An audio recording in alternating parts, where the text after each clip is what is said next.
देश हो, कोई मुल्क हो, और मुल्क के लिए जो शहीद होता है वो दिलों में याद किया जाता है। सर, मथुरा में माहौल तनावपूर्ण बना हुआ है, एक साल में भारतीय जनता पार्टी कहाँ तनाव न पैदा कर दी, ये सोचना है।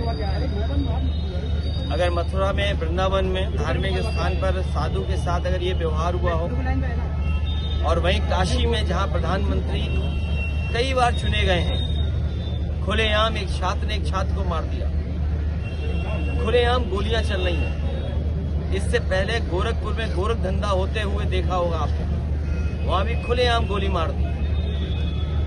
पूरे प्रदेश में जो चाहता है वो कर लेता है, कोई कानून व्यवस्था की कोई व्यवस्था नहीं बची। और किस तरीके से चीजों को नफरत में बदला जाए, ये अगर कोई सीखना चाहता है तो भारतीय जनता पार्टी से सीख सकता है।